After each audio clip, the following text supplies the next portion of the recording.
right. For the people that don't know who I am, I work with Bart Bottles. Bart Bottles is an importer of spirits mainly. We are a wholesaler as well, so we deliver all the high-end spirits for you guys as well. So the better gins, the better whiskeys, rums, etc. And a great deal of those we import ourselves. So we have like exclusive rights on a few brands to import to the Netherlands, which is a great job, but a difficult job at these times, of course. So I think, or my idea is that you can only sell better products and do better service in hospitality if you know what you're selling. So know everything about the spirits you sell, everything about the food you sell. That's the same for coffee and beers and wines and champagnes and etc. Everything you do. And I think there's a big lag of information about spirits. What is it made of? What are the rules? How do I drink it? And what kind of cocktails can you use it, etc. So hopefully I can go back to the basics and start from there and see how far your knowledge is and where we stand and where the questions are. Can you give me a little like time frame? How much time do I have? I can talk for hours. So please tell me when to stop. I was thinking until 6. No, no. Just tomorrow morning, right? Yeah. Just like an hour, and then Artem will go afterwards. All right. Yeah. That's great. So most of you are F&B, right? Sort of. I think we have to start by understanding what alcohol is in the basics. Maybe most of you already know a little bit about what alcohol is and how mainly how we can drink it, but the making of is just as important, I guess. So alcohol in the basics is made of sugars. So everything that contains sugars you can ferment. Fermentation in the essential is the enzymes of the yeast. So we have something with sugar in it. Let's take a potato. We mash that. We put some water with that and some yeast. Sometimes cultivated yeast, sometimes wild yeast. It depends, but I'll come back to that later on. The yeast contains enzymes, and the enzymes will start eating the sugars or starch and turn it into alcohol, basically. So turn it into a low wine. That's where the alcohol like naturally comes from. So the same for, let's say, if you see a banana, you leave it too long in the window, and it starts to rot a little bit, start to go brown. That's already fermentation, basically. So yeast is all around us. That's the wild yeast I'm talking about. So that's what we can. What happens naturally. We can cultivate the yeast as well. Maybe you guys have heard from Heineken does something what's called H141, if I'm not mistaken.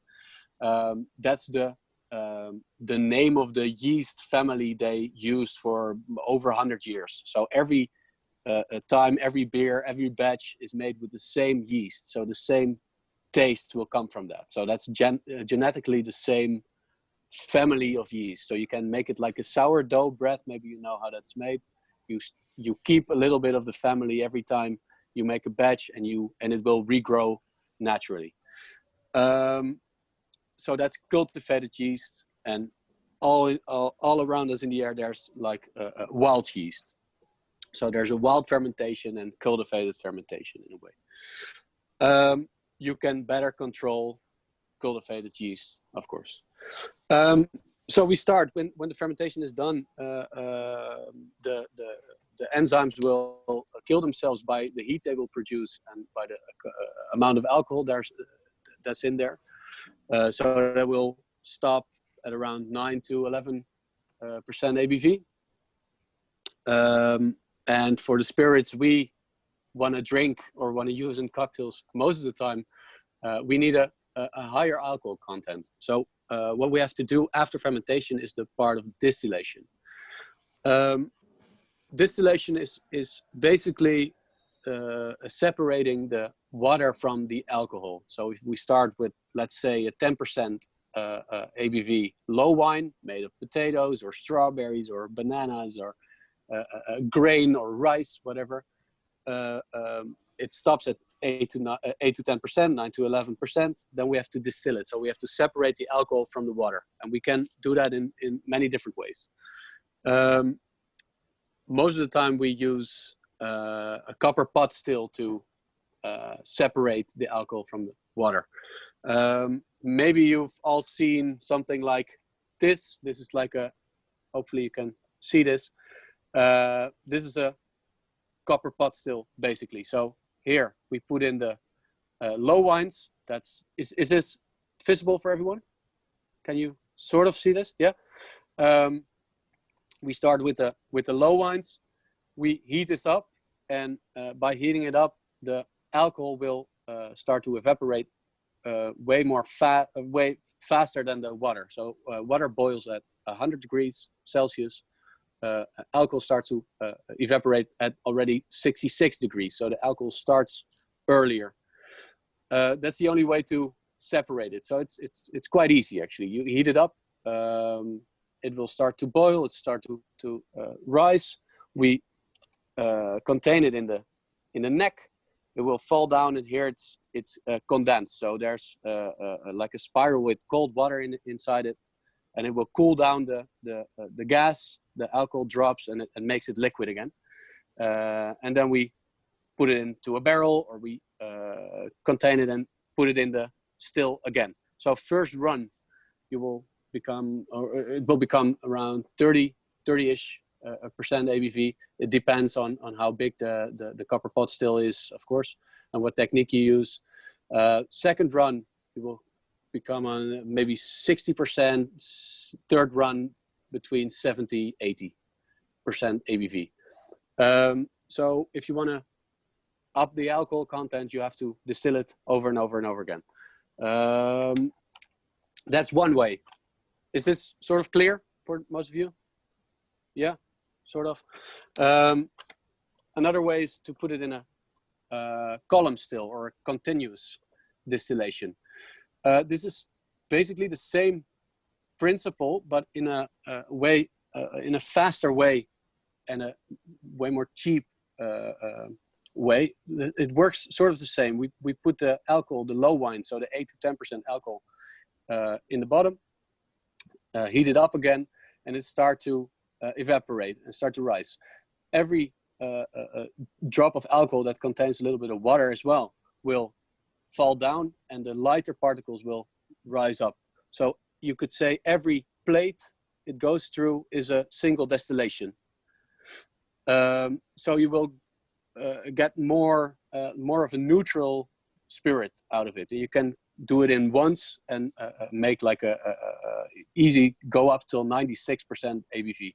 And that's something we need for our white spirits. So mainly vodka and gins in this case. To see how that plate looks like, I'll send you these pictures to send around later on. That makes more sense probably. You see the red arrow is the warm and the lighter particles of the alcohol, and the blue ones will fall down because they're heavier.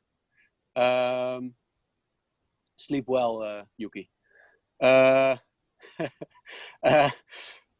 So every plate is a single distillation. So you can go up in ABV way faster than in a copper pot still, and it will become more neutral. So for example, with rum, most Spanish style rums are distilled in a copper pot still to keep the flavor in it, and distilled up to around 70% alcohol.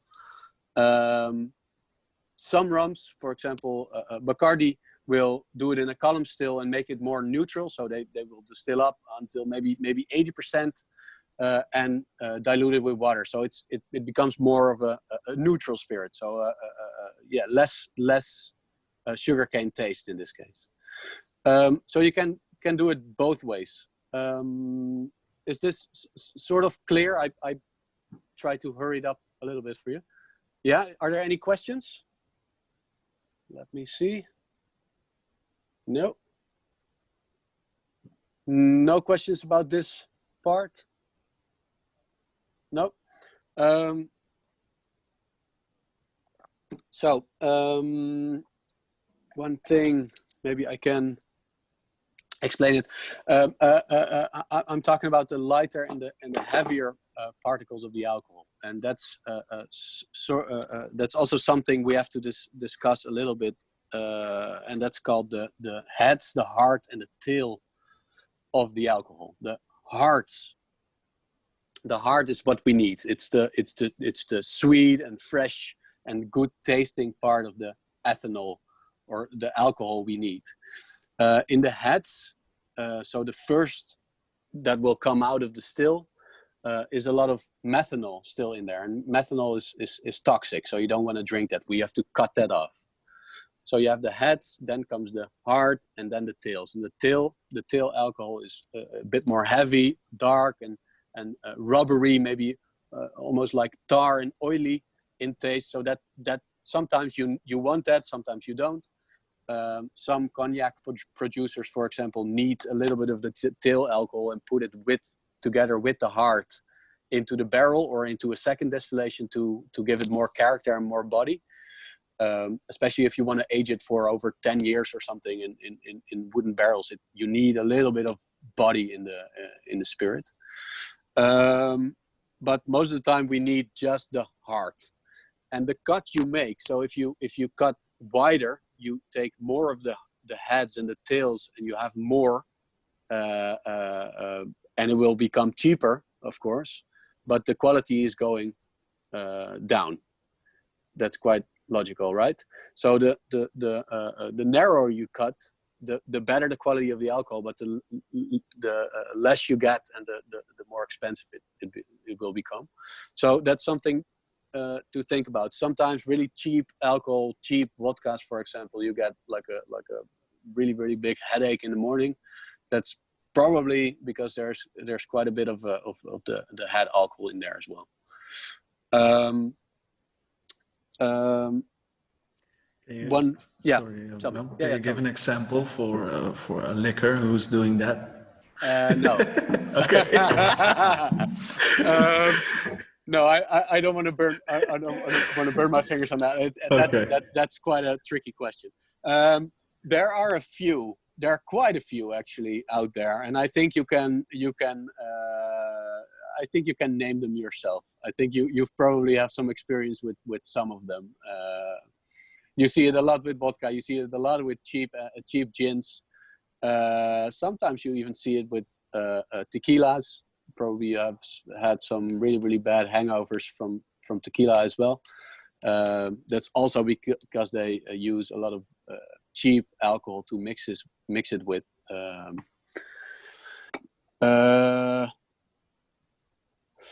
Yes. Can everybody see the chat as well? So do I have to repeat the question, or yeah?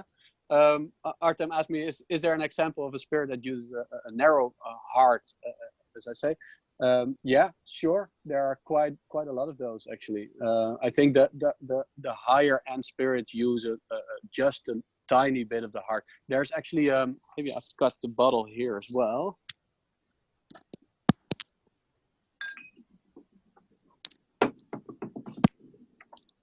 This is something that's fun that you asked this. This is a raicilla from Mexico, so it's quite a really, really niche thing. Not a lot of people use this or drink this.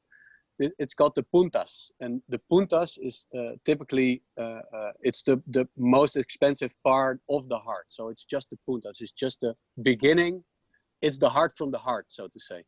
So it's really, really narrow. This is just a tiny bit of the whole distillation process. That's the only thing they collect and sell it as the puntas spirit. So yes, there are quite a few of those, but this particular brand does it really well. It's beautiful. It's really tasteful, but it's expensive because there's not a lot of it. Another question, Bram. Yeah, tell me. With the distillation process, every liquor is starting from that process. So if you talk about gin, vodka, whiskey, everything that's in high ABV. So I separate this from the low ABV. So we have things like sherry, port, or vermouth, for example. That's quite a different way of making, because you don't distill that. You just add alcohol to it. So vermouth is a fortified wine. So it's a wine-based spirit, but there's some neutral spirit added to it later on, and some sugar and some botanicals, of course. So not all spirits. If we talk about spirits, it's most of the time it's distilled. That's one of the reasons. So yeah, you use or a copper pot still or a column still in this case, but there are quite a few mezcals, for example. So agave spirits from Mexico that not only use copper pot, but sometimes even clay pot or wooden stills. So they make clay pots, and it will taste like really earthy and really heavy in taste. Maybe funky is a better word to describe it. So the technique is sort of the same, but the material they use is different. Does that answer the question? Yeah, thank you. Yeah. So the heads, the heart, the tails. Yeah, that's basically distilling in a nutshell. Is that sort of clear for everyone? Yeah. I was talking about the neutral spirit, and what I mean with a neutral spirit is something that's that we name neutral spirit, but what we mean with that is a 96% ABV spirit, so a really high alcohol spirit. The only way to make a 96% ABV spirit is to use a column still. So that's not possible with a copper pot, because with a copper pot you can only go up till maybe 80, 82 sometimes when you use like all necessary things. But let's say all neutral spirits are made with a column still up to 96% alcohol. To make vodka, in this case, you need 96% alcohol and water, and blend that together or dilute the 96% alcohol spirit with water until around 40%, and then you can call it vodka. So it's quite an easy, no nonsense drink in a way. If you there are quite a few brands actually that use a little bit of sugar to ease the taste a little bit. They will not tell it on the label, but probably there is some sugar in there. You can see it if you rinse, put it in a glass and rinse the glass. You can see the tears. What you know with sugary wines, it will tear a little bit. So that's most of the time that's the sugar that becomes visible. It's not necessary that they use sugar. Sometimes it's made of potato. Potato contains a lot of like some silky finish as well, which will tear as well. But most of the times they use a little bit of sugar. So all the people that drink skinny bitches or vodka with sparkling water, the no calorie drinkers, that's not totally true. Sometimes there is some sugar in there, a tiny bit. And you can understand if you have like a cheap white cut with a little bit of the tails and the heads alcohol in it, you wanna overpower that with a little bit of sugar because it's not tasteful. To go back to that, there's something we call sharp. In Dutch, it's scherp. Sometimes it stings a little bit. Sometimes in the throat, sometimes in the chest, and sometimes on the tongue. There are three different things. So when we think it's sharp on the tongue, we think, oh wow, that contains a lot of alcohol and it's sharp. It's not nice. The bad kind of alcohols are really sharp in the throat and in the chest. That's mainly an indicator of using a lot of the heads. So you will definitely taste and feel the spirit. Of course, if you drink 80% alcohol, it will sting, even if you use only the heart. Of course, alcohol is still a poison in a way. So yeah, vodka, neutral spirit with water, basically. Let me take another bottle.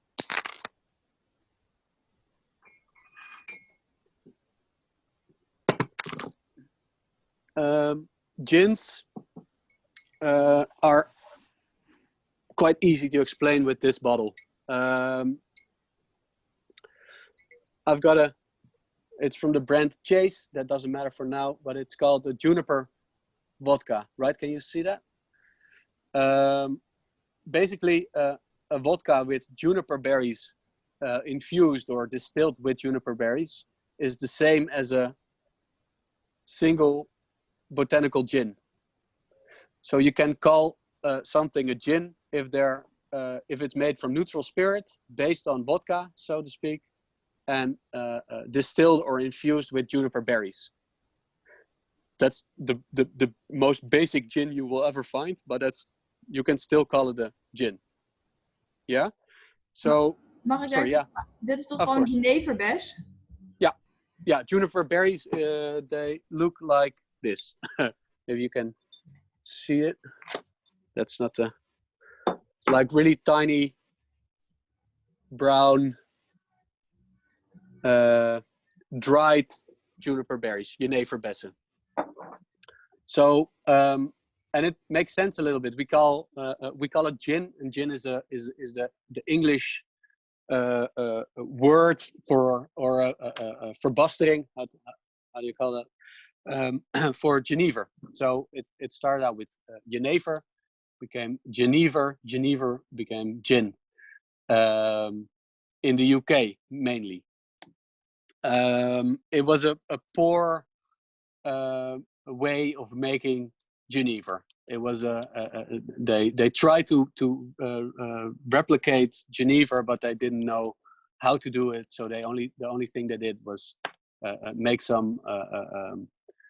take some neutral spirit and added some juniper berries in there, and maybe some other botanicals they had lying around. So think about coriander seed, for example, some citrus. So sometimes lemon peel, orange peel, grapefruit, lime.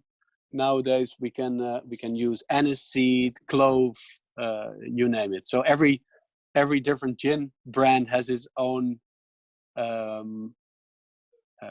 recipe of botanicals they use, but in the basic, it's just neutral spirit with water and juniper berries. Does that make sense? Yeah. Any questions about that? Yeah, so what's the difference then in between a jenever and a gin? There you go. There's a big difference there.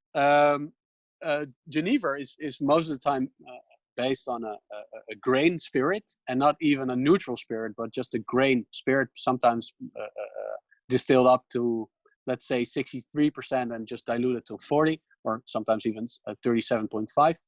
And then there's the biggest difference in there is that they use some malt wine. And the amount of malt wine makes it a young or an old Geneva. So that has nothing to do with the aging of the Geneva or the age of it. It's just the old or young recipe. I'll come to that. You just 1 second.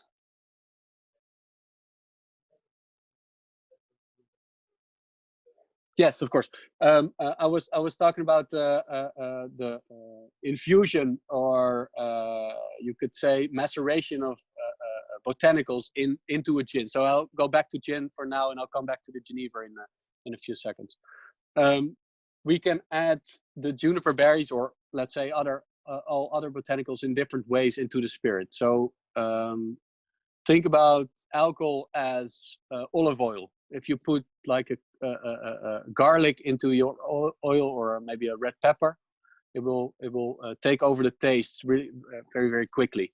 The same is for alcohol. So if I put some juniper berries into a bottle of just regular vodka, and I put in some juniper berries and maybe some orange peel, and I wait for a few days, I have basically a gin. So that's the maceration or the infusion of the botanicals into the spirit. That's one way. But what you can also do, and what is necessary to make, for example, a London dry gin, is to distill the botanicals. So what we do, we take like a pillowcase, we add juniper berries, maybe some coriander seed, maybe some orange peel in there, and we hang it inside of the copper pot still. So we put it in together with the neutral spirit. So we put in the bag of botanicals, and we distill it together with the spirit. So it will become like a slightly more elegant taste. So an infusion is more harsh and heavy, and distillation will become more of the sweet and easygoing. Just less of the taste, but more balanced out, in my opinion. For example, London dry style gin has to do a few things to even call it a London dry gin. So all flavor and all taste has to come from the distillation process. So you cannot add anything later on. You cannot infuse it later on with, let's say, cucumber and rosebuds, which Hendrix does, for example. So you cannot call Hendrix a London dry gin, and that's kind of logical, because you cannot distill cucumber, because you will cook it, you will burn it. So there are different techniques, different styles. Let's say we have, for example, a bathtub gin. That's an old way of making British gin mainly. They had a bathtub filled with neutral spirit. They put in all the botanicals they had in their gardens or shelves, together with some juniper berries, and waited for a few weeks. So a bathtub gin or an infused gin or cold compound gin, all sort of the same, are infused gins or macerated gins, and not distilled gins. So there's a big difference in there. For a bathtub gin, it's most of the time it's yellowish, because the color of the botanicals will become part of the spirit. And in distillation, you never take the color in the distillation part. So it's always a neutral, transparent drink. Does that make sense? Does that answer the question, Artem? Or yeah, all right, great. So Geneva, back to Geneva then. This is sort of clear, right? The gins, not yet.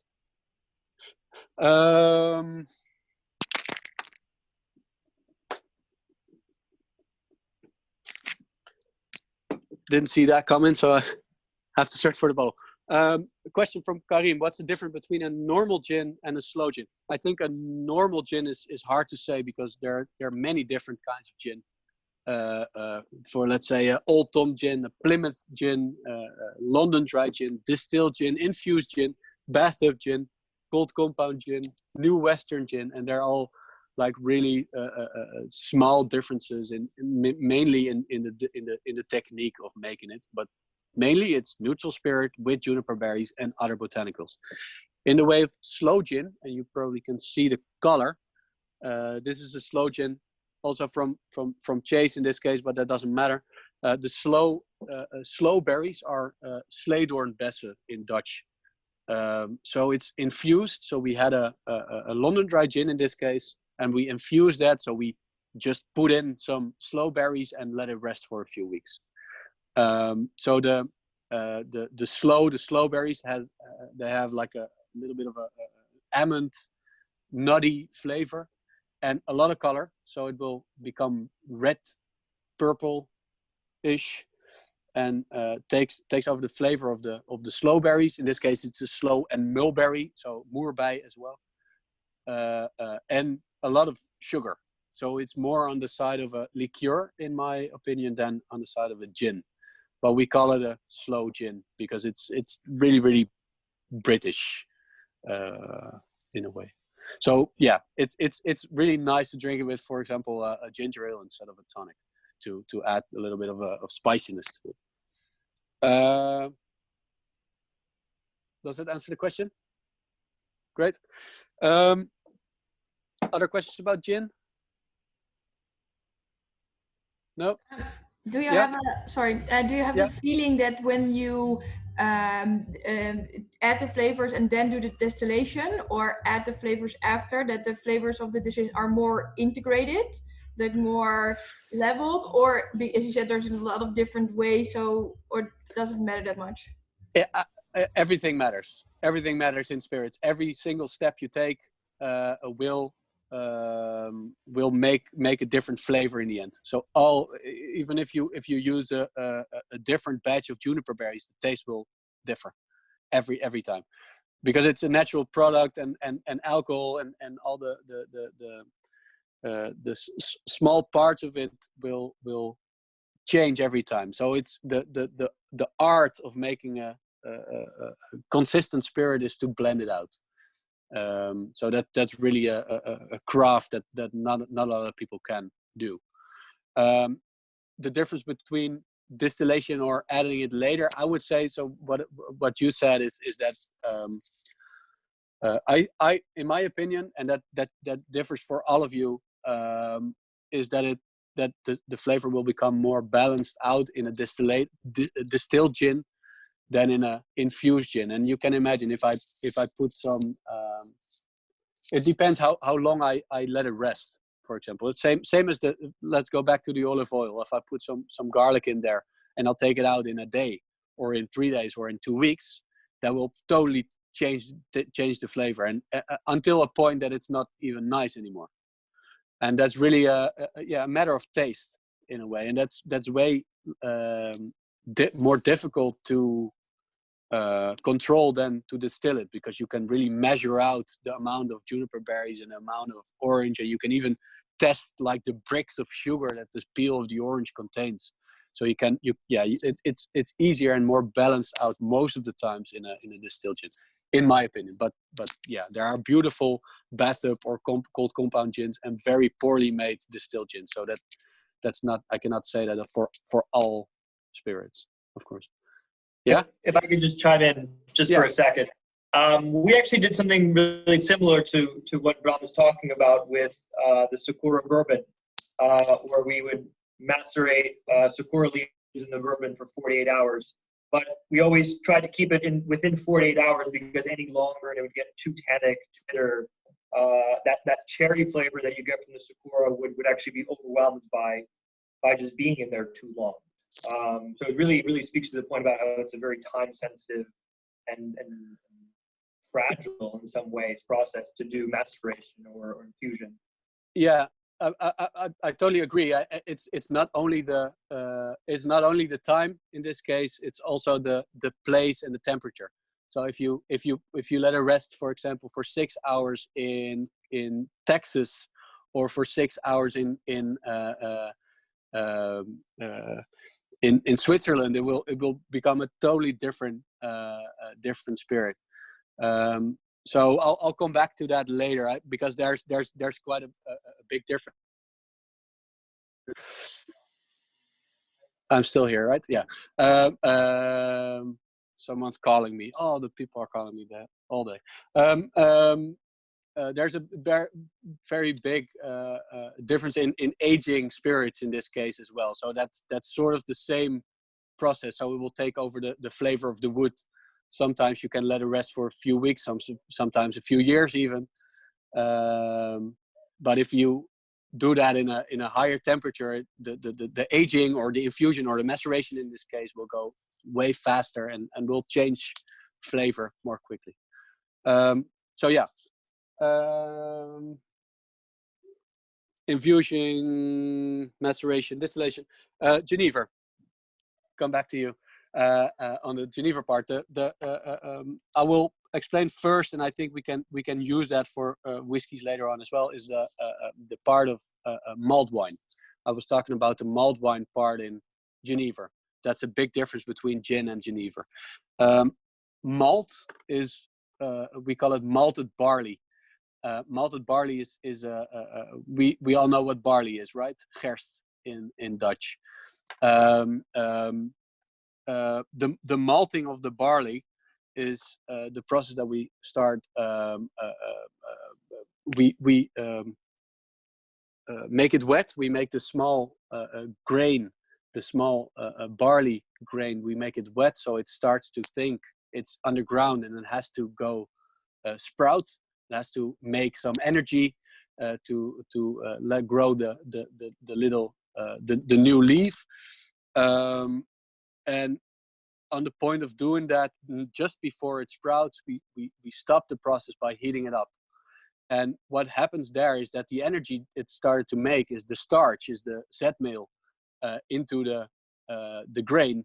So it has more sugar, so it has a bigger amount of sugar, so we can make more alcohol out of it. So it's an easier way of distill or ferment, in this case, the barley. So we have a bigger profit. The malt wine, and that's something we use a lot in malt whiskeys. The name says it already. That process is really a big part of is very, very tasty. So the malted barley will give the flavor in the Genever as well. I will tell you the difference between a young and an old Genever is the amount of malt wine. As I said before, there's a lot of people think young Genever is unaged, old Genever is aged on wood or on whatever. That's not the case. There are aged young Genevers and unaged old Genevers as well. It's just the amount of malt wine. And the problem with malt wine is that was really, really expensive on a certain point during the years. So they started to use less and less malt wine in their Genevers until a point that it was almost not there anymore. And that was called the young recipe. It was the modern way of making Genever. Before young and old, there was just old. It was just Genever. So it was a dark, malty, grainish spirit.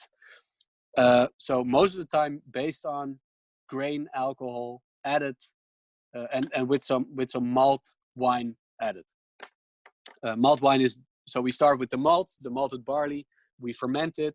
We distill it up to maybe sometimes 3 times up till 70%. And we take a little bit of that spirit and infuse that or blend that with the grain alcohol we already had. In the case of an old Genever, it's 15% malt wine and up until 2022. For a young Genever, it's 1.5% up till 15% of malt wine. So that's the difference between young and old. You guys use Onder de Boompjes Genever, for example. The young Genever of Onder de Boompjes use 10% malt wine. So it's still a young Genever. We can call it a young Genever, but with quite a lot of malt wine already in it. So it's tasty. It's full of flavor.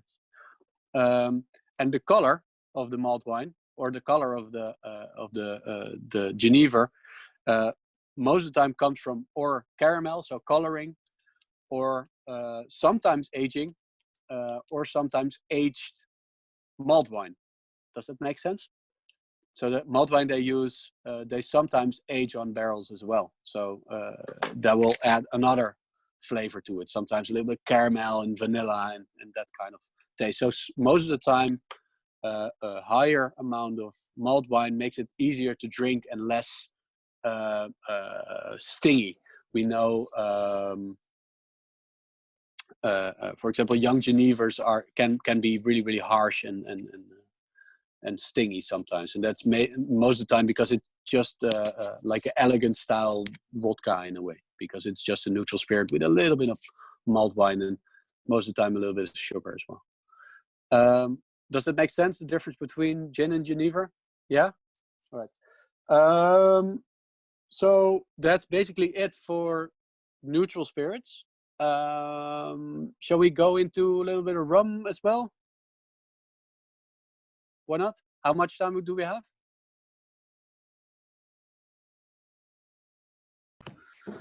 Well, I think we just can continue. Yeah, I think if it takes until 3, it should be fine. Okay. That was mainly the part of the neutral spirit. So it was just the column still, distilled, neutral flavored, transparent, neutral spirits. A little bit boring, if you ask me. The part of the funny and the tasty part of alcohol is the part that we really taste the base of the spirit. So for example, with rum, that's sugar cane. With whiskey, that's the grain. With tequila, that's the agave. And that's where all the most flavor comes from, and that's quite nice to explore and to think about. So there's a different type of rum making in this case.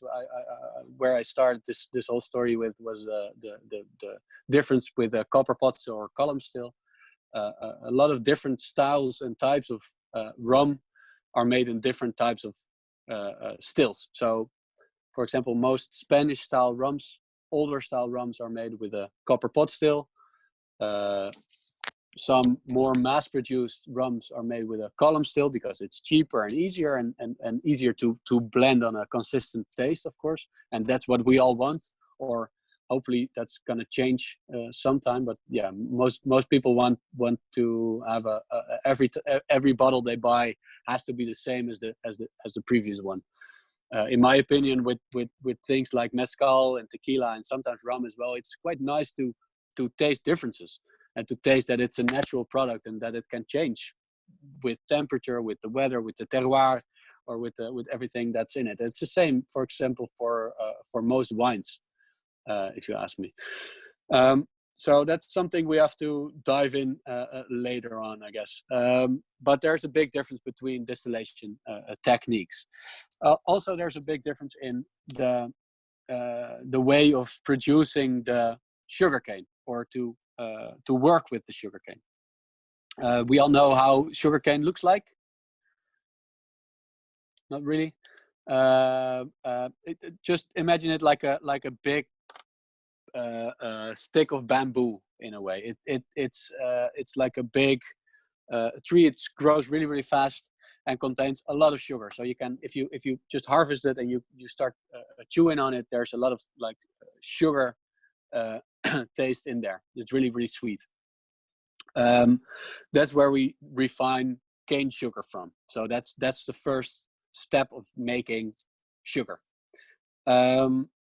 There's the fresh pressed sugarcane juice. So the cane juice, what we use, for example, cachaça.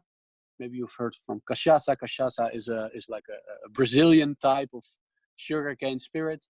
A lot of people call it the Brazilian rum, except for the Brazilians. They call it a cane spirit. So that there's a difference there. And you can imagine the fresh pressed sugarcane juice, same as olive oil in this case. The extra virgin, the first press of the sugarcane will contain the most flavor, the most fresh, and the most fresh flavor. So grassy and green, fresh flavors. If you let it rest, the sugarcane itself, and you make sugar out of it, or you let it rest for a little while, it starts to ferment already. So natural fermentation.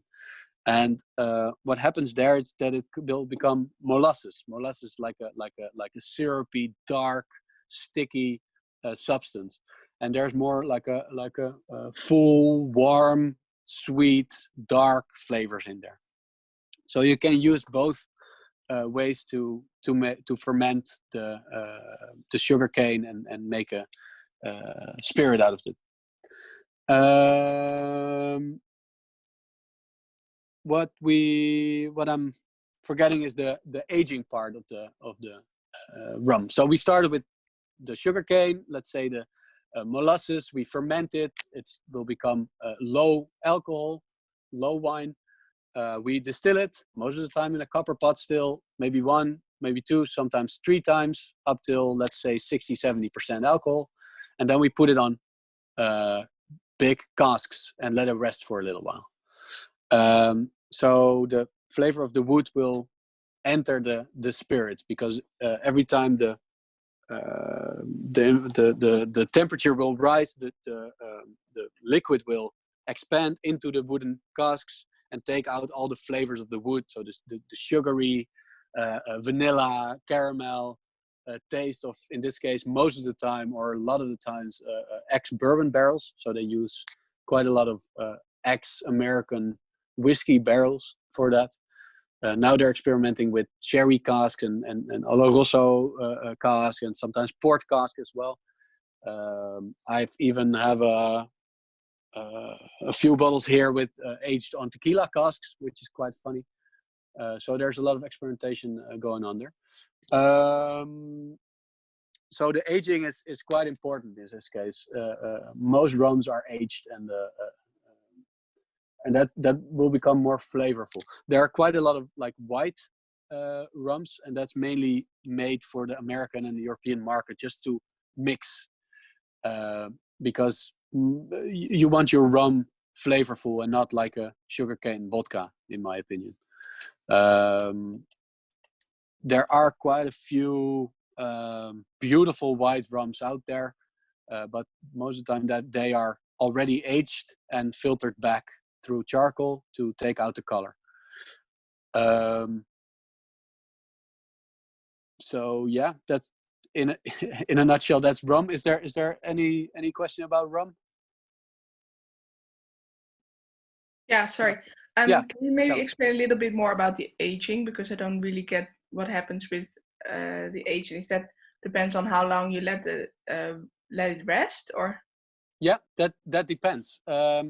So what I told you guys earlier, every step in the process of making a spirit is as important as the other. So you can imagine if I let a sugarcane spirit, so an unaged rum, age in a barrel in Guatemala or in let's say Jamaica, that will change the flavor, because the humidity and the climate is different there. The altitude has a lot to do with it. So the ijle lucht, so the pressure of the air into the barrel will differ the flavor as well. So it even if you use an unaged or an unused or a used cask from Texas or from Jerez in a sherry cask, will totally change the flavor. So it will add a little bit of flavor to the rum, the sugarcane spirit you already have. And that's something you have to look for and to have to blend out to make a good blend of rum. And of course, there's a lot of flavor of the wood itself that will penetrate the spirit. And that's something we are nowadays looking for. So we're aging stuff to add flavor to a spirit. If you go back in time, and of course I'm not sure because I wasn't alive then, but most of the aged spirits are started out to be just unaged spirits, and they shipped the spirits all over the world in wooden casks, because they shipped everything in wooden casks, even the gunpowder and tobacco and all stuff they put in wooden casks, because it was the only way to transport. And after a few months, when they arrived in, let's say, Guatemala, the spirit will totally change flavor and color. So yeah, there's for example, Geneva. If you age Geneva, or if you distill an aged beer to keep it, it will become whiskey in a way. So the aging is a big part of most spirits, actually, and there are different ways of doing that. Does that answer the question? Yeah. Yes, it does. Thank you. All right. That's the same for whiskey. And in whiskey ways, it depends what kind of grain you use, in which country you will age it. For example, in Scotland, the weather is always shitty, It's always 10 degrees or -2 or something. It's always bad, and it's always cold, and it's always rainy. So the aging will go a lot slower than, for example, in Texas. So that's why you see a lot of aged Scottish and Irish whiskies, and not as much American aged whiskies or longer aged whiskies, age statement whiskies.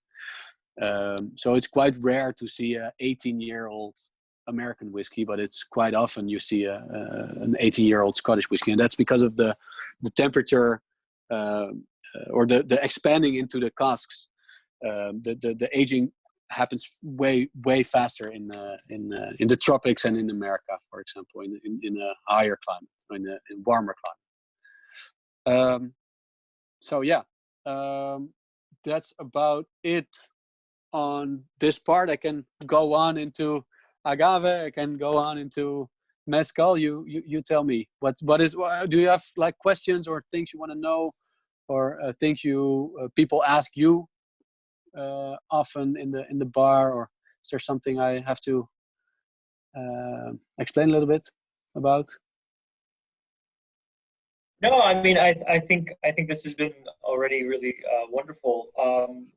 Could you actually touch on agave as well? I think it would be useful just for people to have a just really basic understanding of tequila versus mezcal, since it is going to be on the menu, but also because mezcal is becoming more of a popular consumer. It is. Having the language to talk about it.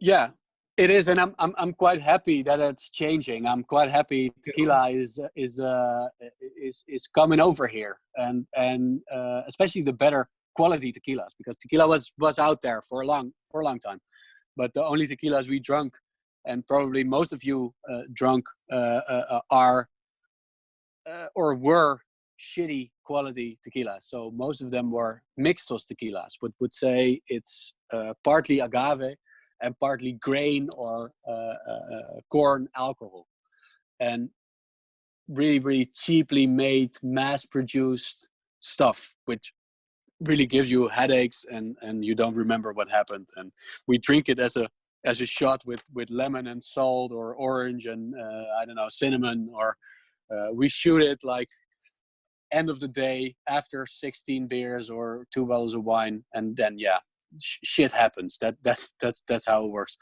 But basically, good tequila will uplift you a little bit. It's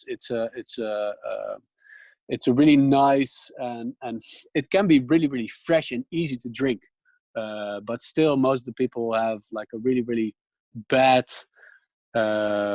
feeling about tequila, because we drank so much shitty stuff back in the days. So I'm quite happy that it's changing, and there are better tequilas out there, and many different brands that are starting to push the knowledge about tequila. By the way, I have to invite you to we started a channel or a online platform that is called Bart's Academy. It's just for us, by us, so for the hospitality business and industry, and everybody can leave something and learn something, and there are quite a few things on there already. I will put in the link later on. You can see there are quite a few interviews with rum makers, tequila makers and stuff, so you can already check that out if you're really interested. There's a lot out there if you want to know more about specific things, and if there's something you really know something about, we'll put it on as soon as we can. So keep that in mind, that there's something out there already. Agave. Agave is basically a plant close to the aloe vera plant. So it looks like, or some of them looks like aloe vera plant. It's family of the pineapple as well, and it's a really big plant with stingy leaves on it, with a big heart, so a piña in the middle, and the piña is what we use to make agave spirits. There's a we call mezcal and tequila most of the time, but there's a big difference between the two. It's both made of agaves, but with tequila there are a few rules you have to that you have to follow to call it a tequila. First of all, it has to come from the area of Jalisco, so where the town Tequila is in. So it's an AOC that you know from wines and champagnes and cognac, and so it's an appellation. It only, so tequila has to come from Jalisco, around the town of Tequila, has to be made from blue Weber agave, so agave azul, the blue agave, and that agave, the piña, is really, really hard and heavy. It will grow for a long time before it is ready to harvest. So it will be ripe enough to harvest between 5 and 15 years some of the times. So you have to wait a lot of times before the piña is ready to use. Think between 5 and 10 years that most tequilas are made. So we harvest the piñas, the jimadores. They will cut off the leaves of the piña, and we'll take the piña home, sometimes even 20, 40, 50 kilos of piña, of heart. That's really, really big. And then we cut off the leaves and we cook it. We cook it in really big stone brick ovens. So we'll get like mushy, and the sugars inside of the piña start to caramelize. Then we start to ferment it. So we add it in big tanks, add some water, add the yeast, sometimes cultivated, sometimes with other brands, wild yeast. Then we have the low wines, and then we distill it. In between of the fermentation and the cooking, there's the peeling of the agaves, and you can do that by mash it by hand with some of the mezcals, or do it with machines in the case of tequila sometimes. Even the cooking you can do in originally stone brick ovens, but sometimes they use autoclave, and autoclave is like a really, really big pressure cooker. So it goes way more fast, but it will take out a little bit of the flavor as well. So it's all shortcuts you take in the process of making every spirit in this case, but in this case tequila will give you another flavor in the end. So the yeast you use, the water you use, the fermentation process, the quality of the tanks you use to ferment it in. So you do it in wood, or you do it in stainless steel. You close the lid, or you keep it open. The stone brick ovens, or autoclave, or the machine peelers, or mashing it by hand, or by molienda, so a big stone. It will all change the flavor and the quality of the tequila in the end. So my belief, and the belief of many agave lovers, is that it has to be as traditional as possible to get the best agave flavors. But then again, that's always discussable, of course. So that's basically tequila. Then you can age that as well. Mexicans themselves drink tequila most of the time. They drink it blanco, or plata, or joven. That's all named for unaged. But you can age it into a reposado, for example. Reposado is aged 2 months and up. Or añejo. Añejo is 1 year and up, so from a year and a day. Or extra añejo, that's even 2.5 years aged on wood. But that's more for the American and the European market again, because we want everything aged and older and colored and dark, because that's obviously better in our opinion. I like my agave as unaged as I can get it, because I love the flavor of the agave itself. Otherwise, I would drink a rum, because then you're looking for the flavor of the barrel. But even then, sometimes a reposado or an añejo can be really, really nice in like, for example, an old fashioned or a dark cocktail, because still the agave flavor is in there, but it's get more warm and more sweet and more easy to drink. White or unaged tequilas are most of the time really, really fresh and green and grassy and sometimes a little bit funky. So biggest difference between tequila and mezcal now. Tequila used to be called mezcal de tequila. So mezcal from the region of tequila. Now it's separated into a separate a category, which is called tequila, and a separate category that's called mezcal, but it used to be called mezcal de tequila. So it's sort of the same method, but they changed a little in that process. So with mezcal, most agaves are cooked underground, so they bury it underground and they put in some hot stones and some open fire, and they will cover it up with dirt and the agave leaves and let it cook underground, sometimes even up to a week. So mezcal sometimes, or especially espadín agaves or espadín mezcals, has a little bit of the smoky flavor in there. Not all, but some of them. They mash it by hand or with molienda, so most are not with a shredder. Open fermentation is quite regular in mezcal, so it's more of a crafted, artisanal way of making the spirit. So it's more robust and artisanal and rustic and flavorful, but a bit more difficult to drink for a starting agave drinker, I would say. So that's the biggest differences between mezcal and tequila. There are a lot of different agaves you can use. So for tequila we use Blue Weber or Agave Azul, and for mezcal we use a lot of espadín agave. That's the most easy to cultivate that agave plant itself. But there are a lot of mezcals that are made from wild agaves, and wild agaves you have to really go out and find them. That's not something you can cultivate or plant the seed and wait for it to grow. It's something that you have to find and hope for that it will come back any day. So there's a big shortage of agave at the moment. So the price of agaves or the price of tequila will rise in a few months. I can already tell you that. But in a few years, there's already more than enough agave, and that's the circle you always have. People start to find ways to cultivate wild agaves nowadays. So there's a lot of experimentation going on there. And of course, because it's coming outside of Mexico now, and it comes to us as well, we love it and we drink it a lot. There's going to be a shortage really, really soon.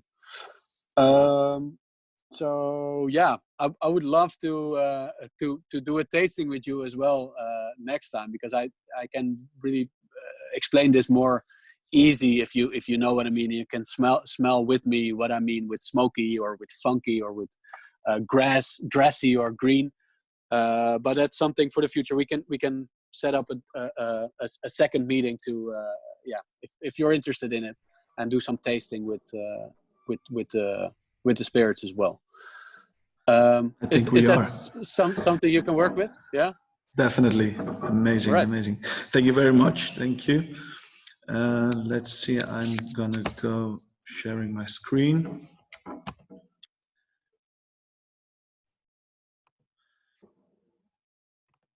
And what I said at the beginning as well to you, Bram, if you have anything to add, just add it. Would be amazing. Sure. First of all, new summer cocktails, new menu. We kept a lot of the old cocktail menu we have, because a lot of them are also really good for summertime. A couple of them we took off of the menu, but Artem will explain you later which one we took off and what we replaced it for. As you all know, and what I said at the beginning as well, this will be the last day of Artem being with us. So it's even amazing that he made 4 new cocktails to put on the menu. So please enjoy every second of it. And please ask as much questions as you can, because then he has to work longer with us. So please, Artem, all yours. Not too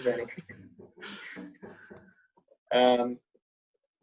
Guys, I am having a little bit of an issue with my internet connection, so if I cut out, please just say something. And of course, I will will repeat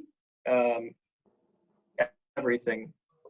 So as Karim said, we have in total 4 new cocktails that will be available for either the late spring or early summer menu when we're able to open again.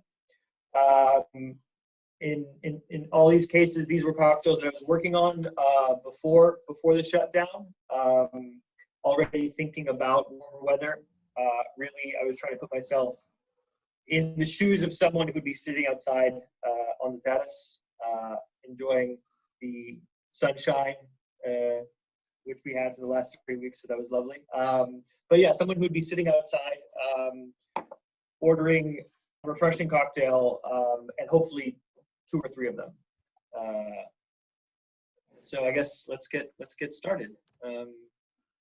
Awesome.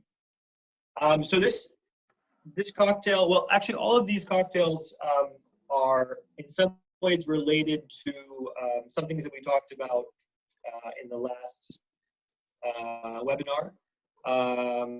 We even mentioned this one, we went into the Negroni, and we went into, sorry, I'm just gonna fix my screen here. We went into the Negroni, a little bit about it. We talked about the Americano. I'm just sort of refreshing our memories here.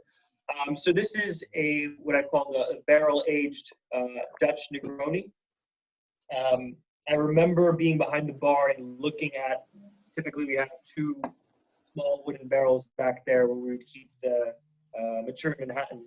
And I remember thinking, well, we never go through so much Manhattan in 1 shift or 2 shifts that we really need for there to be 2 barrels, occupied.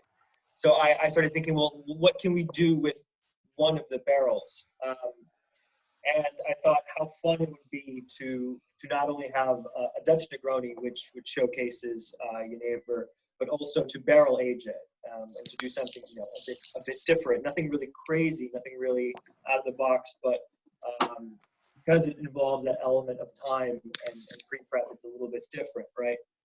So in this case, I used what I found to be, I think, a really lovely young neighbor, as Bram had already mentioned, 10% malt wine, which is part of the neighbor law for what's acceptable for a young neighbor. And then you also have 6 prominent botanicals being juniper, vanilla, lavender, licorice, coriander seed, and angelica root. This, of course, is one of the ingredients. It's sort of substituting the gin in the case of Negroni, or the whiskey in the case of a Boulevardier cocktail. Neighbor being kind of in the middle of those 2, so it's that component of the cocktail. And of course, you have Campari, which, if you guys are not familiar with, is a really bright red, bitter Italian liqueur spirit. If you haven't had it before, it's definitely an acquired taste, I would say. Kind of knocks you over the head a little bit, but I think over time people really enjoy it, especially in warm weather. People drink Aperol Spritz, of course, which is a lighter, bitter spirit than Campari. But Campari and soda is something people drink in the summer with a slice of orange. So in the case of Campari, it's been around since 1860. On the website, doing research for the presentation, I found out a lot of details that I didn't know before. They claim that the Campari recipe has been unchanged since 1860, although it's probably not entirely true because they have different ABVs in different markets. For instance, in Sweden, you'll find the lowest alcohol by volume Campari. But also, interestingly enough, you'll find in Sweden, as they say, the original coloring agent for Campari, which was actually these red beetles they would crush, and they would extract an ingredient from that, and that would give it this carmine color. So obviously no one wants to talk about red beetles. This is just really a fun fact about Campari. They usually, I think, now use just coloring instead, although I guess in Sweden they do it in the old way. Moving on, we have the vermouth. in this Negroni, or in this Dutch Negroni, which is Carpano Antica. I find this to be a really lovely vermouth, partly because it has good body to it. And I typically go with this for people who are Negroni drinkers, because I think it adds a lot of these nice elements like vanilla and bitter orange. This particular vermouth is made from a selection of white wines, which are sourced from Romagna, Puglia, and Sicily, and they are processed within 24 hours of receiving at the space where they distill, or I should say where they fortify Carpano Antica. The vanilla, meanwhile, is sourced from Madagascar, Papua New Guinea, and Tahiti, and the saffron is from Iran. And then the wormwood they use is from the Alps of Piedmont. So in this vermouth, you have all of these really rich ingredients from all over the world, and it really takes quite a lot of effort to get them. Vermouth, if you guys are unfamiliar with, is a fortified wine. The advantage of fortifying it is that it adds not only more alcohol to it, but increases the shelf life of it. So that's why, you know, you could, for instance, leave out a bottle of vermouth in your liquor cabinet for a few days, and it won't turn the way that a bottle of open, you know, red wine will. That being said, if you leave it out for too long, it will eventually turn altogether. So all of these ingredients, if I remember correctly, are in the barrel. I was actually thinking about this during the presentation. I wasn't sure if the vermouth is added into the cocktail afterwards. It's been so long that I don't remember. But in any case, you can add it. You can add it in the barrel. You can add it, right? But I think I don't remember if, when I was doing the recipe, if I put the vermouth into the barrel. So that's something you guys will just have to double check when you go back. You've put everything in. But in any case, all of this is aged in the barrel, and there's really no timeline for how we do the aging, because of course, you know, I couldn't predict how much of it we would sell. But right now, it's definitely 2 months barrel aged. So that's just sort of a snapshot of that cocktail. It's presented in the same way as you would a typical Negroni, which in the case of the Dylan, we stir it, of course, till you get a good temperature on it.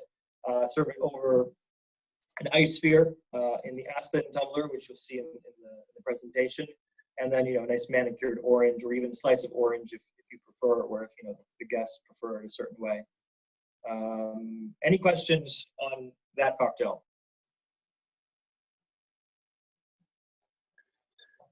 Can I ask, or can I tell you a little fun fact about this particular drink?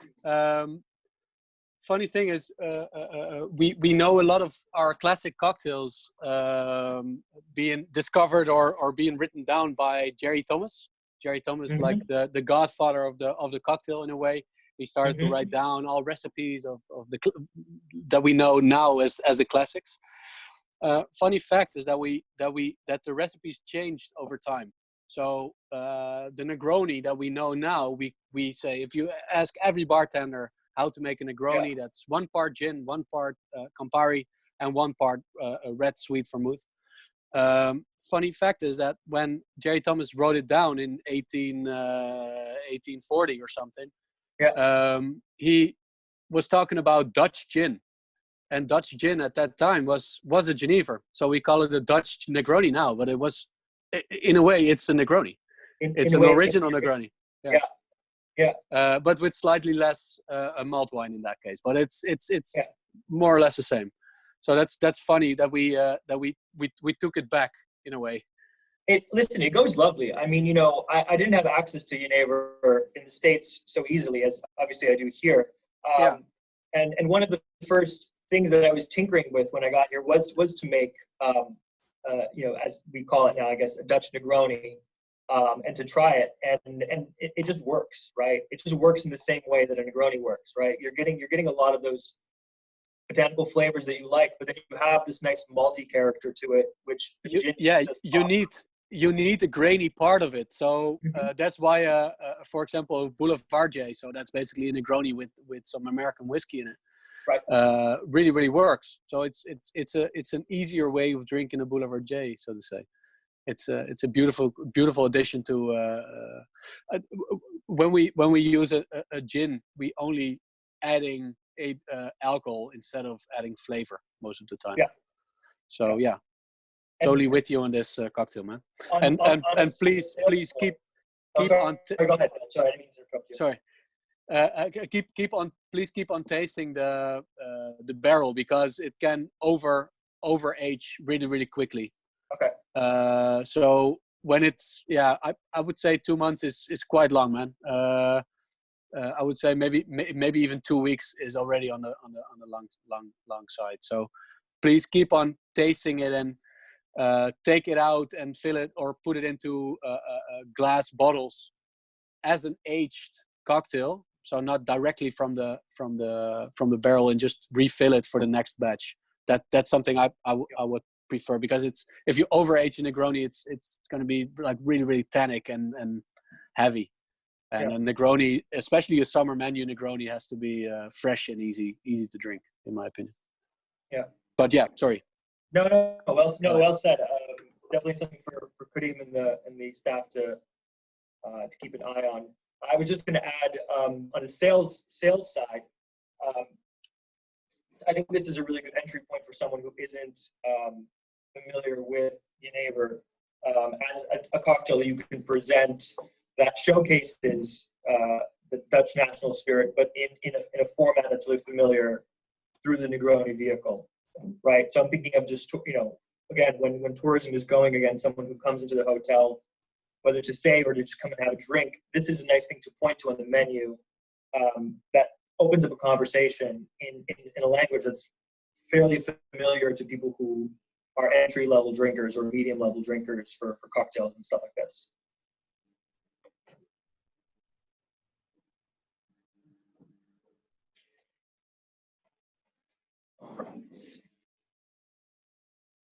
This is actually my favorite cocktail from the new menu.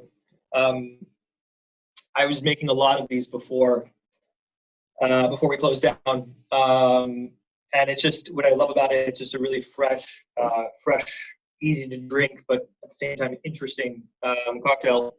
So this is the 5th Meridian East. It's a riff on East Side, which we talked about again in the last seminar. East Side being a gimlet that incorporates cucumber and mint. In this case, no mint, but instead we have celery and around 5 slices of cucumber, which you would muddle when you prepare the drink.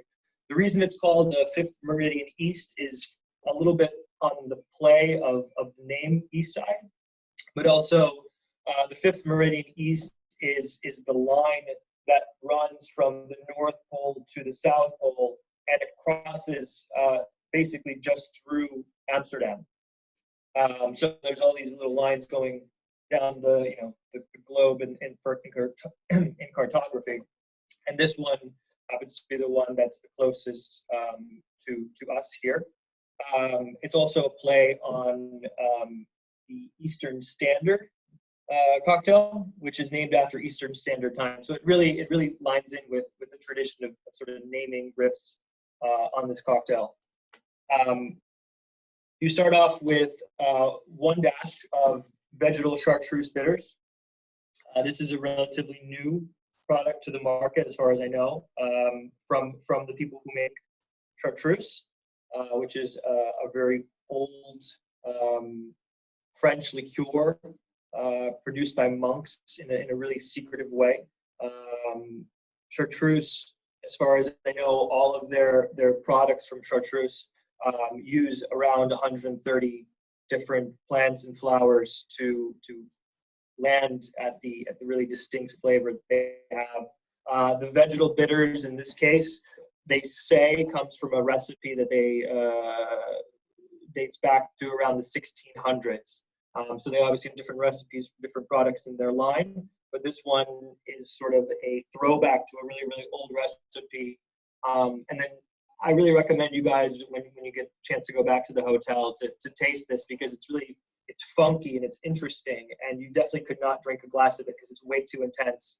But the flavors that come through are just so fun that it's, you know, you want it to appear in a fresh cocktail, I would say. And so you'll have a dash of that in addition to 20 milliliters of the yellow chartreuse, which is the more mild of the two. You have green chartreuse, which has this really distinct color. In fact, the color chartreuse comes from the liqueur.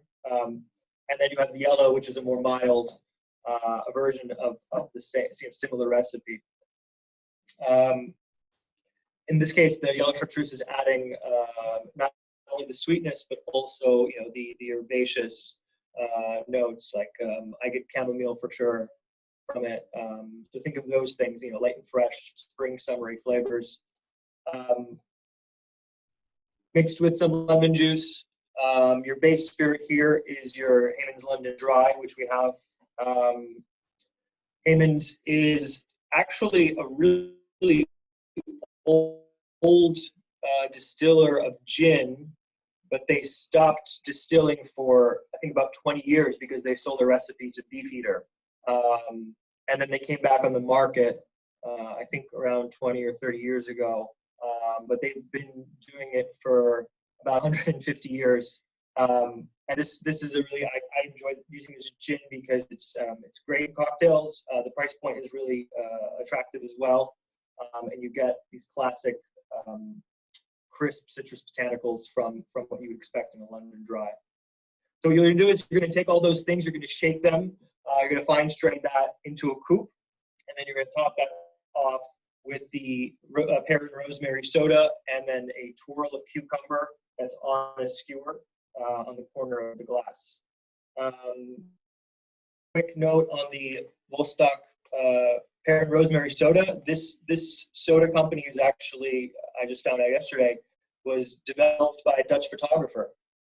I didn't even know that, but I think it's a really fun selling point. Yeah, I mean, they have these really visual bottles with like these like kind of like Soviet style posters on them.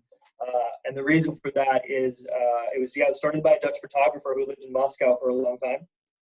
And then he moved to Berlin, and he moved to Kreuzberg in Berlin, and he started up basically a lemonade company in Berlin, but he used a lot of the photography styles and influences that he did when he was working in Moscow.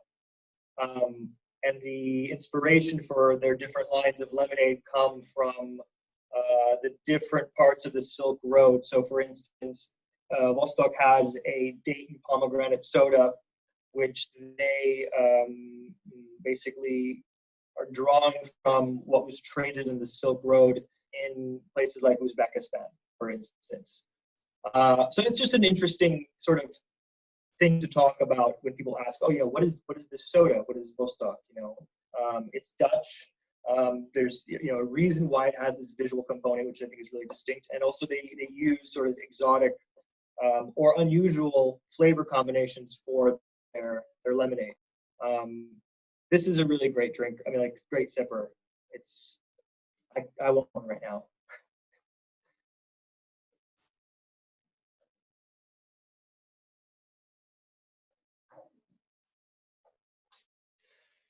So this is a cocktail called Under the Shade. I couldn't think of anything that it's a good comparison to, because it's a bit of an odd recipe, but it is a lovely cocktail.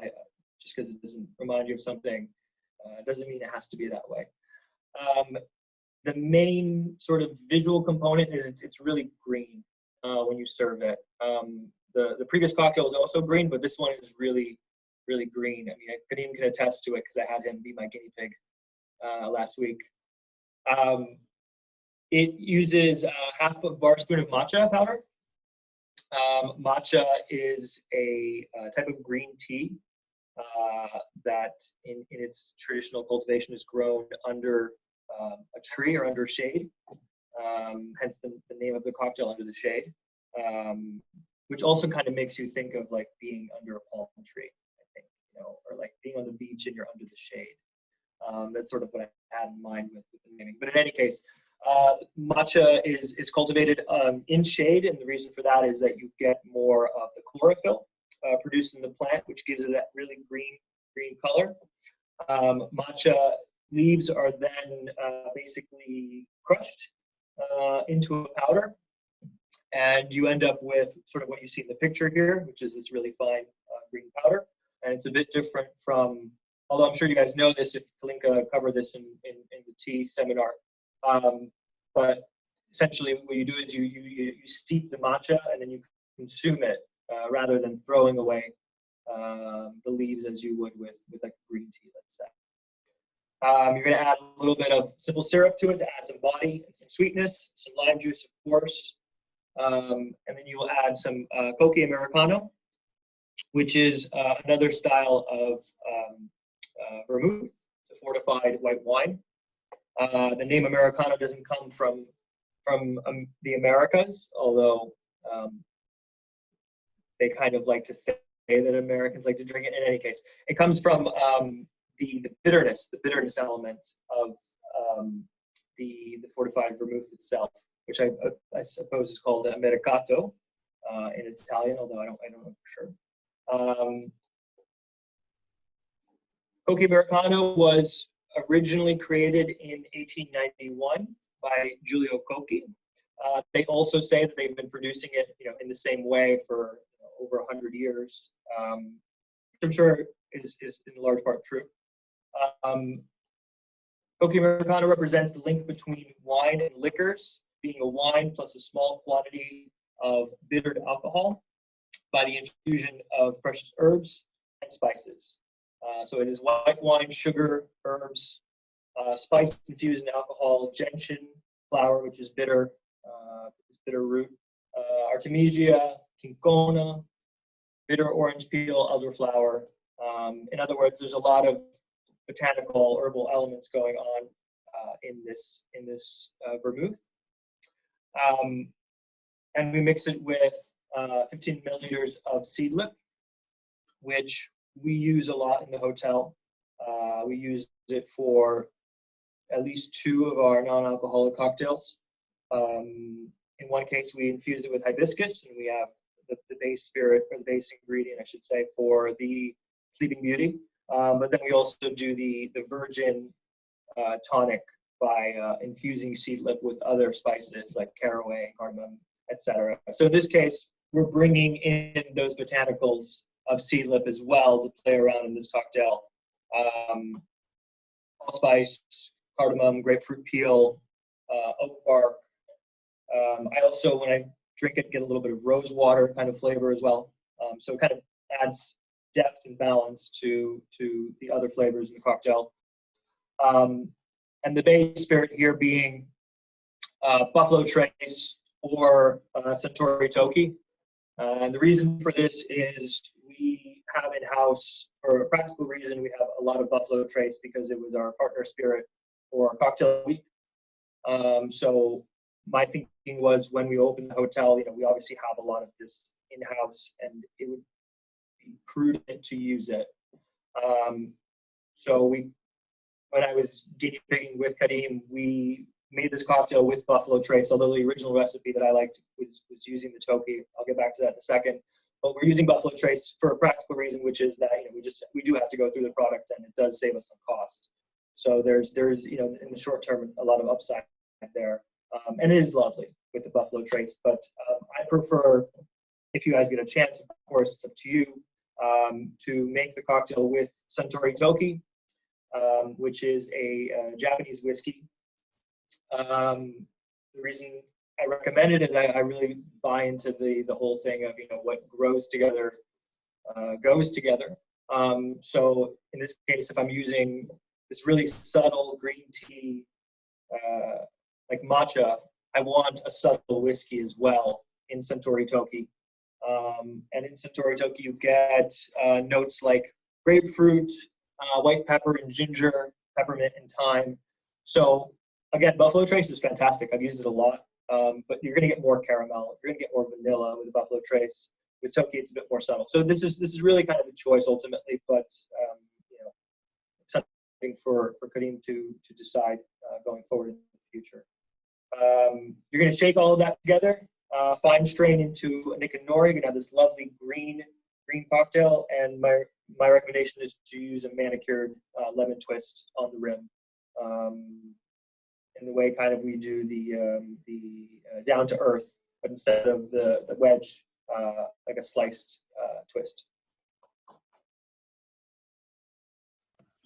Funny thing of this cocktail is that, of course, it's really green because of the matcha. But if you drink it, you have every time that you're thinking, what do I taste? And that's the funny thing of it, because it's really green. So you think you've got some green taste in it, but then if you try it, you're just searching for, yeah, what do I taste? So that's really nice of this cocktail as well. Let's see. This one. Okay, so here we have Devils in the Details, which is a riff on another old cocktail called the Diablo. Devils in the Details is just one of those sayings in English, you know, that I've used or we've used in other cocktail names, like, you know, Paint the Town or whatever. It's just a saying, but it means that there's something mysterious sort of in the details of a thing. Trying to think of a good example. Basically, it sort of asks you to sort of pay attention to the details of a thing. And it's a little bit of a play on the Diablo, which is, of course, the Spanish word for devil or for Satan, I guess. But it's essentially a cassis tequila mule. So it's like a Moscow mule, but with tequila instead, and with cassis being also a big, important flavor part of the cocktail. How we make it different is we add 1 pipette of Hellfire bitters. Hellfire bitters are a bitter that's produced by a company called Bittermans. In particular, they use a habanero shrub. A shrub is just really a vinegar and sugar infusion where you can add other things to it. You can add strawberries to a shrub. You can add, you know, pretty much any fruit, or in this case, you could add habanero peppers. So what Bittermans does, broadly speaking, is they will take vinegar, sugar, and habaneros. They will macerate that, and they will add alcohol to it to keep it sort of stabilized. And then you can use it to really add a natural layer of heat to your cocktail. You know, for instance, if you're making a sort of spicy old-fashioned, you can add it to that. Or if you're making a margarita and you want to add some heat to that, you know, the Hellfire bitters are a really fun tool to use. In addition to 2 dashes of Angostura bitters, which we talked a little bit about last time. Angostura bitters are basically, what they say on their website is a cocktail cabinet without Angostura is like a kitchen without salt and pepper. And I believe that's very true. Just a quick, fun little story about Angostura. It was started by a German doctor who was in the Prussian army and fought against Napoleon, and then later ended up in Venezuela in a town called Angostura, where him and his brother, I believe, essentially started creating these bitters as a tonic, or, you know, as a sort of a pharmaceutical product. And then later down the road, it became a staple of basically the entire cocktail industry to use Angostura bitters in so many of our cocktails.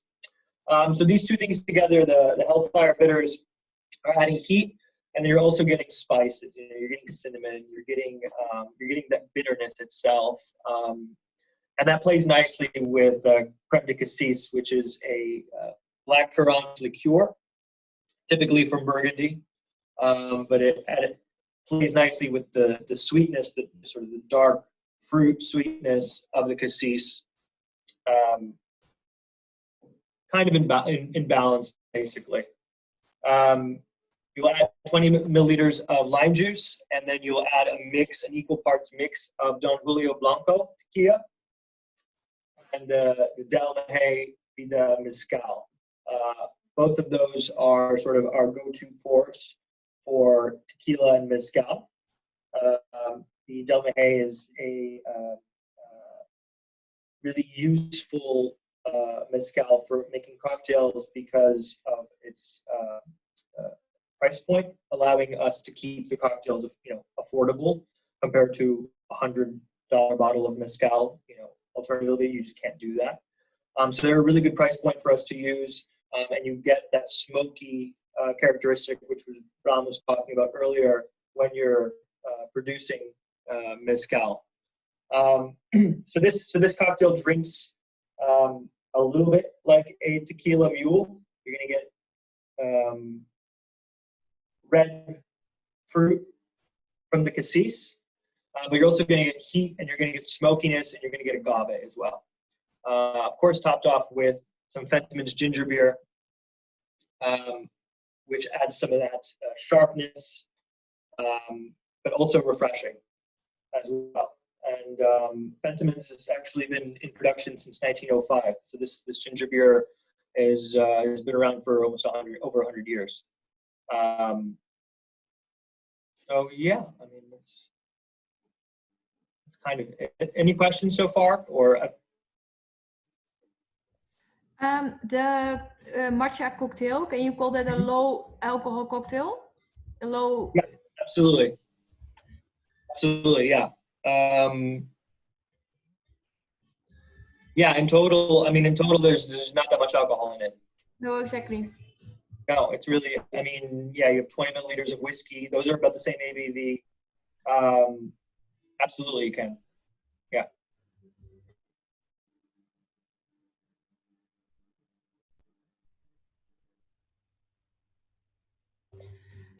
No, and the rest is really clear. Looking forward to taste them.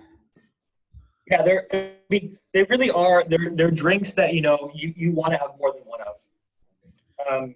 Yeah, I think it's also fun.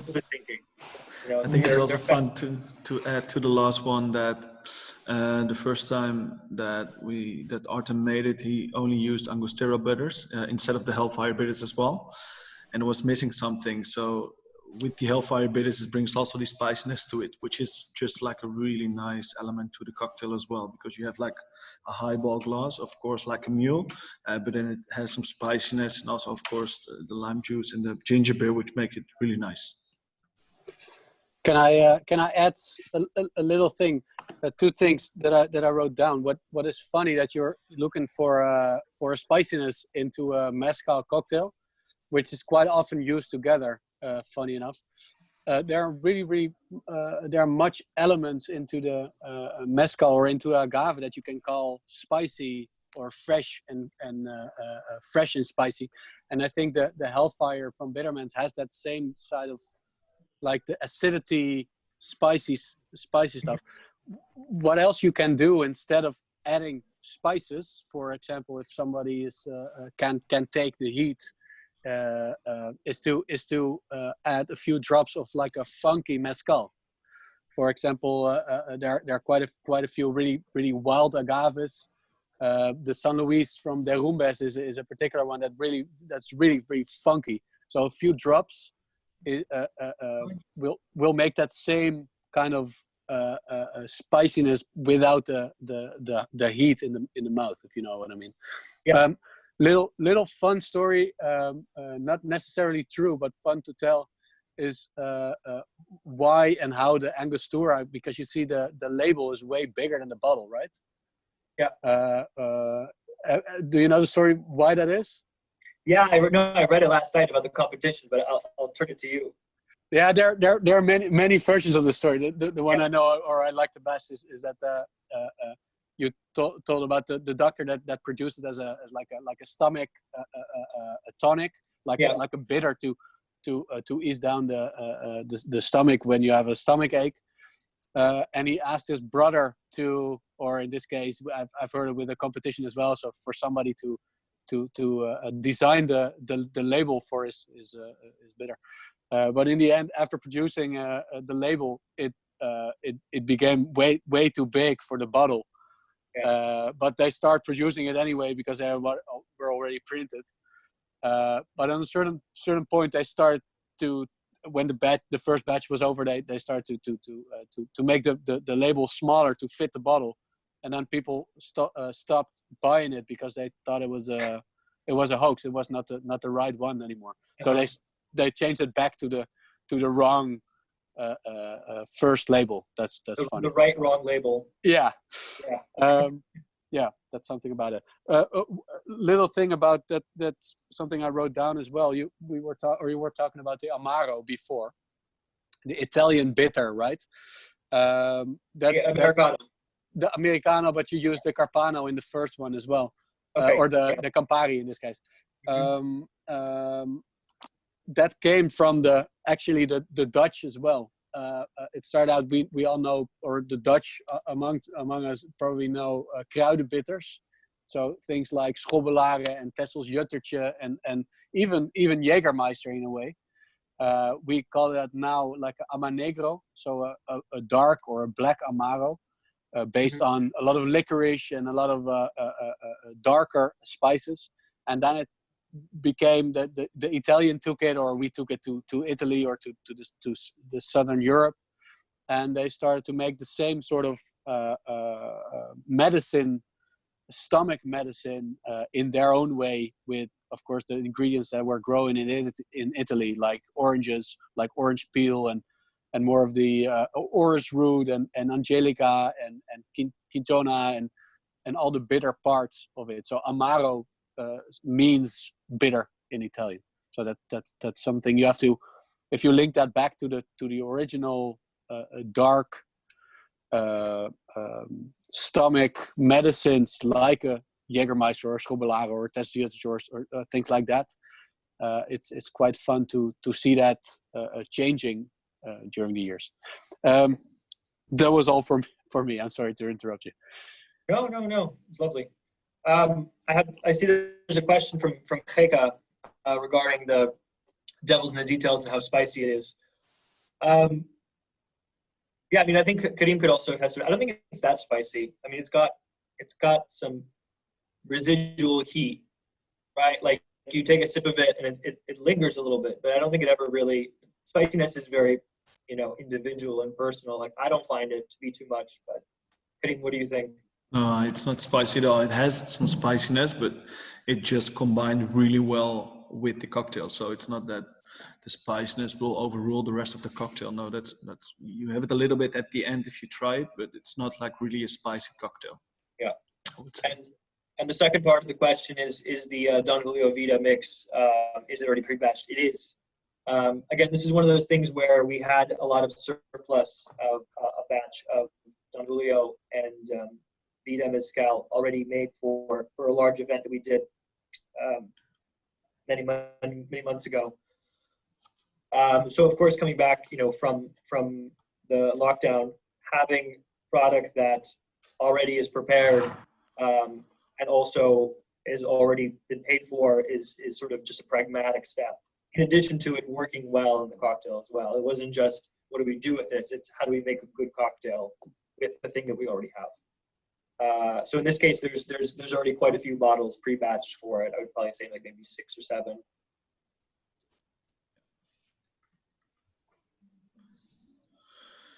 Any more questions?